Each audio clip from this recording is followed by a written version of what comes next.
असलकम and welcome to my YouTube channel civil world with Haider Waraich. तो आज हम डिस्कस करेंगे जी SDOMES के टेस्ट नंबर 2 को।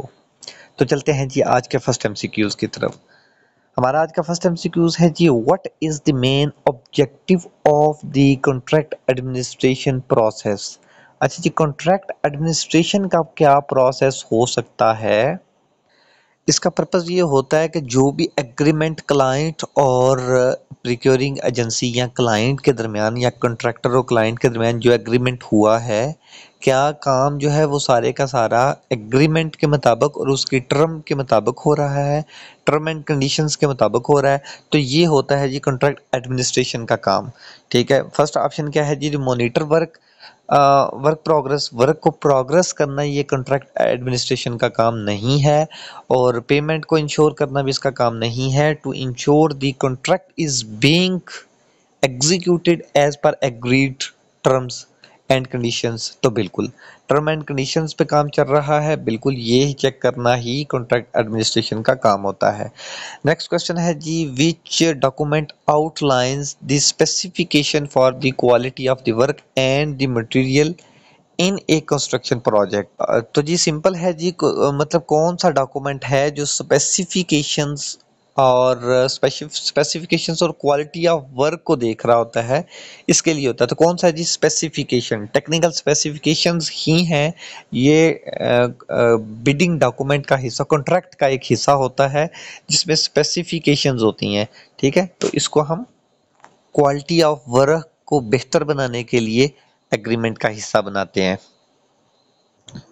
अच्छा जी, नेक्स्ट क्वेश्चन है under the public procurement rules 2004 which of the following is the maximum period of the bid validity. Bid validity का मैक्सिमम पीरियड होता है 60 डेज। ठीक है, इसको आपने रट्टा लगा लेना है। अच्छा जी, क्वेश्चन नंबर 4 है जी in which of the following situations would an extension of time EOT be granted in the construction contract। अच्छा जी, ये कंस्ट्रक्शन कॉन्ट्रैक्ट में हम EOT क्यों ग्रांट करते हैं, क्यों प्रोवाइड करते हैं, क्यों दी जाती है? ये EOT क्या होता है? Extension of time. Extension of time दी जाती है किस वजह से? नंबर ऑप्शन ए है जी delay due to the contractor's fault. Contractor का फॉल्ट है तो वो जाने। ठीक है, तो उसकी वजह से नहीं दी जाती। कि delay due to the weather conditions, तो हाँ वेदर कंडीशन अगर सूटेबल नहीं है तो जो लोग आए हैं, जो कॉन्ट्रैक्टर हैं, उनकी मौजूदगी में अगर वो लोग जो हैं जिन्होंने ऑलरेडी बिड सिक्योरिटी सबमिट करवा दी है, वो अगर रिक्वेस्ट करें तो ये जो है टाइम को बढ़ाया जा सकता है। ठीक है, नेक्स्ट है जी ऑप्शन सी क्या है जी delay due to the supply of the material. Supply का इसके साथ कोई ताल्लुक नहीं। Delay due to the lack of skilled labour, नहीं, बिल्कुल भी नहीं। ठीक है, तो अगर कहीं वेदर कंडीशंस ऐसी है कि काम जो चल रहा है, ठीक है, तो उसमें एक्सटेंशन अगर चाहिए है, टाइम में एक्सटेंशन चाहिए है, लिक्विडिटी डैमेजेस से बचने के लिए चाहिए है, तो उसके लिए क्या होगा? रिटर्न एप्लीकेशन सबमिट करवाना पड़ेगी और उस पे फिर सब जो है वो टाइम एक्सटेंशन मिल सकती है। ये तो हो गया एक। एक होता है काम जारी है और उसके बाद एक्सटेंशन चाहिए। एक होता है कि बिडिंग मतलब बिडिंग अगर अभी चल रही है तो उसमें एक्सटेंशन चाहिए, मतलब डेट को हमने एक्सटेंड करना है, 12 तारीख थी वो 18 तारीख करनी है। तो उस सूरत में सब जो बिडर्स हैं उनसे जो मौजूद हैं उनसे उनकी भी राय पूछी जाती है। अगर कोई बंदा एतराज़ करे तो उसकी बिड सिक्योरिटी उसको वापस कर दी जाती है। तो खैर इसकी जो है वो delay due to the weather condition. अच्छा जी, नेक्स्ट क्वेश्चन क्या है? नेक्स्ट क्वेश्चन है क्वेश्चन नंबर 5 है जी which of the following is not a common reason for the suspension of work under the contract terms. ठीक है, इन सब में जो सस्पेंशन की वजह तो है, कौन सी एक ऐसी है जो सस्पेंशन की वजह नहीं होनी चाहिए? Non payment of the client, हाँ बिल्कुल, नॉन पेमेंट अगर पेमेंट ना करे client by the client, client payment ना करे तो वो काम जो है वो सस्पेंशन हो जाएगी, टर्मिनेट हो सकता है, रुक सकता है। ठीक है, unavailability of labour, unavailability of labour की वजह से काम सस्पेंड या टर्मिनेट नहीं होगा, क्योंकि ये कॉन्ट्रैक्टर की जो है वो नेग्लिजेंसी है। ठीक है। लीगल रिस्ट्रिक्शंस, बिल्कुल लीगल रिस्ट्रिक्शंस हो तो काम रुक सकता है। कॉन्ट्रैक्टर्स बैंकरप्सी, तो इस सूरत में भी जो है वो काम सस्पेंड हो जाएगा। अच्छा जी, नेक्स्ट है जी क्वेश्चन नंबर 6, और क्वेश्चन है जी which sorry what is the primary function of a variation order in the contract administration. Contract administration में वेरिएशन ऑर्डर का वर्ड या नोटिफिकेशन एक होता है वेरिएशन ऑर्डर, ये क्या चीज़ होती है, इसका प्राइमरी फंक्शन क्या है। इसका फंक्शन होता है कि कोई स्कोप में चेंज, मतलब आपने स्कोप ऑफ वर्क चेंज हो गया तो उसकी क्लैरिफिकेशन के लिए एक ऑर्डर निकाला जाता है जो वेरिएशन ऑर्डर होता है। ये किस लिए होता है जी? To change the scope of work. और स्कोप ऑफ वर्क क्या होता है? स्कोप का मतलब होता है स्कोप ऑफ वर्क, जो काम होने जा रहा है, यानी कि वो टास्क जो कंप्लीट करना है उसको हम स्कोप ऑफ वर्क बोलते हैं। ठीक है। नेक्स्ट क्वेश्चन है जी purpose of defect liability period in the construction contract is. ये डिफेक्ट लाइबिलिटी पीरियड क्या चीज़ है, इसका क्या पर्पस होता है? ये एक ऐसा पीरियड होता है जिसमें जो है वो कॉन्ट्रैक्टर जो है छोटे मोटे जो उसमें मतलब के पंच लिस्ट में जो डिफेक्ट्स होते हैं, जो नोट किए हुए डिफेक्ट्स होते हैं, उसको रेक्टिफाइड करता है।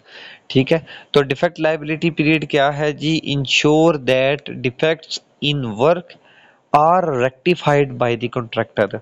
ठीक है। नेक्स्ट क्वेश्चन है जी क्वेश्चन नंबर 8 है in public procurement which method is used to procure goods and services when the value is below than threshold specified, मतलब threshold specified by the public procurement rule.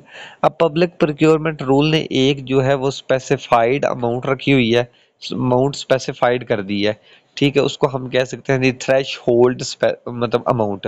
ठीक है। अब ये for example 1 lakh है। ठीक है। अगर 1 लाख अगर हमारी अमाउंट है तो 1 लाख अमाउंट से ऊपर ऊपर जो है ना वो हमने बकायदा टेंडर का प्रॉपर तरीका करना होता है, जिसमें 2 3 4 5 कॉन्ट्रैक्टर आएंगे और जो है ना वो बिडिंग लेंगे, बिडिंग फिर सबमिट करेंगे, फिर सारा प्रोसीजर है। लेकिन अगर इस अमाउंट से या threshold specified by the public procurement rules में जो स्पेसिफाइड है उस अमाउंट से अगर बिलो होंगे तो क्या होगा? डायरेक्ट प्रिक्योरमेंट की जा सकती है। ठीक है। अच्छा जी, नेक्स्ट है जी what is the maximum permissible retention amount in the construction contract. अब रिटेंशन अमाउंट कितनी होनी चाहिए? रिटेंशन अमाउंट 5 से 10% तक होनी चाहिए। बाज़ जगह पे आपको इसका ऑप्शन 5 मिलेगा, बाज़ जगह पे आपका इसका आंसर 10 मिलेगा। ठीक है। ये 5 से 10 होती है, ये वेरी करती है। ठीक है। तो जी इधर 10 है, आप 10 को एक्यूरेट कंसिडर कर सकते हैं। ठीक है। आगे नेक्स्ट क्वेश्चन है एक्चुअली होता ये है ना कि परफॉर्मेंस बॉन्ड हमारे पास पहले से होता है। परफॉर्मेंस बॉन्ड फिर उसकी भी अमाउंट कुछ ना कुछ हम वापस कर रहे होते हैं साथ साथ, फिर साथ साथ जो है वो हम रिटेंशन मनी भी ले रहे होते हैं। फॉर एग्जांपल अगर हमने 10% परफॉर्मेंस बॉन्ड लिया है ना, परफॉर्मेंस बॉन्ड, तो उसमें से 5% तो वापस कर दिया जाता है, लेकिन 5% जो है उधर ही रहता है और एंड पे जो है 5% और डिडक्शन कर ली जाती है। कुल मिला के 10% जो है ना वो रख लिया जाता है। लेकिन डिडक्शन हमने एक्स्ट्रा 5% की तो उसको कुछ मतलब कुछ कंसेप्ट के मुताबिक ये 5 ही बनता है, क्योंकि हमने एक्स्ट्रा 5% ली, लेकिन पिछला परफॉर्मेंस बॉन्ड का 5% ऐड करें तो ये 10% बन जाता है। तो इसमें जो है ना इसको आप कंफर्म कर लीजिएगा, 5% आप लगाएंगे या 10% लगाएंगे ऑप्शन में। ठीक है। नेक्स्ट है जी क्वेश्चन नंबर 10 है विच of the following is the part of standard procure procedure for the acceptance of bid in public procurement. तो सिंपल जी पब्लिक प्रिक्योरमेंट का जो है ये स्टैंडर्ड प्रोसीजर क्या है, इनमें से कौन सा ऑप्शन करेक्ट है?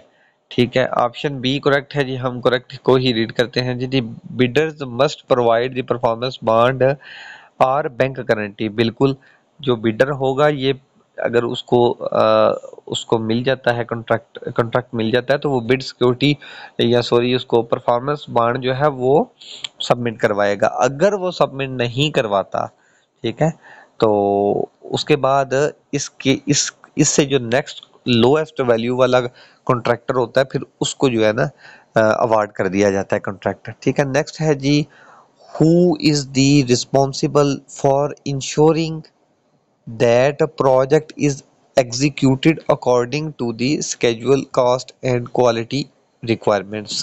ये कौन चेक करता है कि काम जो है वो क्वालिटी पे हो रहा है, कास्ट के मुताबिक हो रहा है, स्केड्यूल के मुताबिक हो रहा है?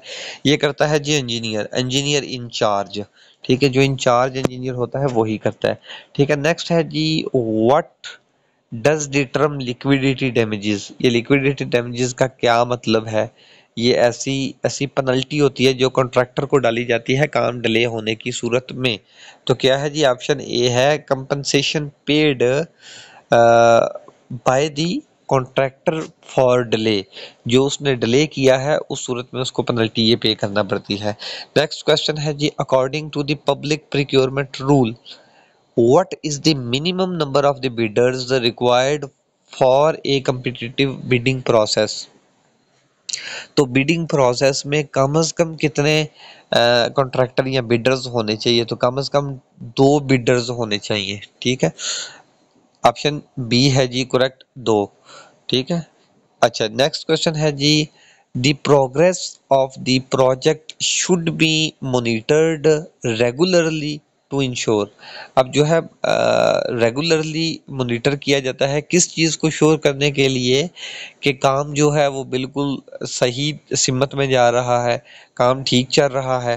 ठीक है, तो ऑप्शन सी क्या है जी, the project remains on track and issues are addressed promptly. ठीक है, जो कोई इश्यूज आ रहे हैं वो साथ साथ क्लियर हो रहे हैं क्या? अच्छा जी, नेक्स्ट क्वेश्चन है, what is the primary purpose of the procurement plan? अब प्रोक्योरमेंट प्लान का प्राइमरी पर्पस क्या है? प्रोक्योरमेंट प्लान तो यही है ना कि आपने जो चीज़ आपने खरीदनी है, प्रोक्योरमेंट का मतलब है कुछ चीज़ आपने खरीदनी है, कुछ सर्विस लेनी है, या आपने कोई चीज़ परचेज वगैरह करनी है। तो प्रोक्योरमेंट प्लान का क्या पर्पस होगा? पर्पस है to specify the procurement method, इसका मेथड क्या होना चाहिए और टाइप कौन सी होनी चाहिए, कॉन्ट्रैक्ट टाइप कौन सी होनी चाहिए। ठीक है, यही प्रोक्योरमेंट प्लान इस का यही पर्पस होता है। ठीक है, नेक्स्ट क्वेश्चन है जी, what is the role of the engineer? Engineer का क्या रोल होगा ड्यूरिंग द कंस्ट्रक्शन फेज? तो कंस्ट्रक्शन फेज में इंजीनियर का क्या रोल होता है? इंजीनियर का ही तो सारा रोल होता है कि काम को चेक करना, स्केड्यूलिंग के मुताबिक चल रहा है, कास्ट के मुताबिक चल रहा है, स्पेसिफिकेशन के मुताबिक चल रहा है, टर्म्स एंड कंडीशन के मुताबिक चल रहा है। तो यही चीज़ है जी, क्या है जी, to ensure compliance with the contract terms and specifications। ठीक है, नेक्स्ट क्वेश्चन है, what does the term scope of work? Scope of work मैंने आपको पहले बताया है कि स्कोप ऑफ वर्क क्या होता है। ठीक है, पहले हम इसको डिस्कस कर चुके हैं। स्कोप ऑफ वर्क होता है कि कौन सा काम होने जा रहा है। ठीक है, टास्क टू बी डन। ठीक है, तो ऑप्शन सी है जी, the specific task and responsibilities to be performed, जो परफॉर्म होने जा रही है और उस टास्क को या उस रिस्पॉन्सिबिलिटीज को हम बोलते हैं जी स्कोप ऑफ द वर्क। अच्छा नेक्स्ट क्वेश्चन है जी, in progress monitoring earned value management. अच्छा जी, क्या है जी अर्नड वैल्यू मैनेजमेंट? अर्न का मतलब होता है हमें क्या चीज़ अर्न हुई। अर्न का मतलब है कि अगर कोई कंस्ट्रक्शन का काम चल रहा है तो कितनी कंस्ट्रक्शन हो गई। ठीक है, मतलब कि वर्क डन, जितना काम हो चुका है। अर्न का मतलब क्या है जी, वर्क डन। और वैल्यू का मतलब क्या है, जितनी उसके ऊपर कास्ट लग चुकी है, वैल्यू, जो उसकी वैल्यू है।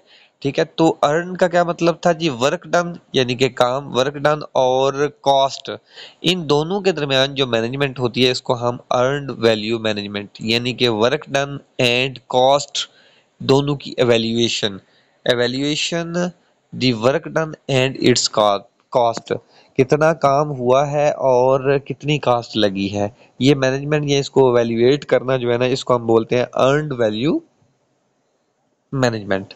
अच्छा जी, नेक्स्ट क्वेश्चन है जी, which document is required for releasing the final payment to contractor? तो कॉन्ट्रैक्टर को अगर हमने फाइनल पेमेंट देनी है तो उसके लिए फाइनल पेमेंट के लिए हमें सर्टिफिकेट चाहिए होता है, कंप्लीशन सर्टिफिकेट। लेकिन अगर रनिंग पेमेंट थी तो उसके लिए हमें आईपीसी चाहिए होता है, इंटरम पेमेंट सर्टिफिकेट। ठीक है। फाइनल के लिए क्या चाहिए होता है जी? Completion certificate. नेक्स्ट है जी क्वेश्चन नंबर 20 है, what is the first step of the tendering process? पहला स्टेप क्या होता है जी? Invitation to bid. ठीक है, इनविटेशन होती है ना, ठीक है, बिड की invitation, issuing of invitation of bid. तो ये पहला काम होता है टेंडरिंग प्रोसेस में। अच्छा जी, नेक्स्ट क्वेश्चन है, विच of the following is part of the contractors responsibilities in the construction contract? मतलब है कि कॉन्ट्रैक्टर की क्या रिस्पॉन्सिबिलिटीज होंगी कंस्ट्रक्शन कॉन्ट्रैक्ट में। कंस्ट्रक्शन कॉन्ट्रैक्ट में कॉन्ट्रैक्टर की रिस्पॉन्सिबिलिटी होगी सारे काम को स्पेसिफिकेशन के मुताबिक करवाना और उसको कंप्लीट करना और एज पर डिज़ाइन हो। ठीक है, सारी। फर्स्ट ऑप्शन क्या है जी? अप्रूव्ड दी फाइनल डिज़ाइन, नहीं, अप्रूव करवाना इसका काम तो नहीं होता। obtaining necessary permits and approvals, बिल्कुल। अगर काम चल रहा है तो उसके दौरान अगर कोई हमें एनओसीज वगैरह लेनी पड़ती हैं, मतलब एनओसी, अगर भाषा डैम पे काम चल रहा है तो उसके लिए पता नहीं कितनी चीज़ों के एनओसी। अगर कोई किसी जगह से मटेरियल आ रहा है तो हो सकता है कि वो मटेरियल इस तरह का हो, उसके लिए हाईवे वालों से परमिट लेना पड़े कि ये रूट हम इस्तेमाल कर रहे हैं। तो अ, इसके अलावा ढेर सारे एनओसीज लेने होते हैं। फॉर एग्जांपल, हमने जो है बादशाह डैम के लिए ब्लास्टिंग करनी है तो उसके लिए जो मटेरियल होगा, ब्लास्टिंग वाला मटेरियल होगा, वो भी तो हमने कहीं से लेके आना है और उसको स्पेसिफिक पॉइंट पे जो है लेके आना है और उसको फिर ब्लास्ट करना है। तो इसके लिए अलग से जो है वो एनओसी लेना होगा। तो जितने भी ये नेसेसरी परमिट्स और एनओसी वगैरह, ये कॉन्ट्रैक्टर की अपनी रिस्पॉन्सिबिलिटी होती है।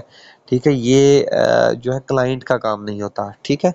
अच्छा जी, बस ये करेक्ट ऑप्शन को ही हम देखते हैं। नेक्स्ट क्या है जी? What is the purpose of retention fund?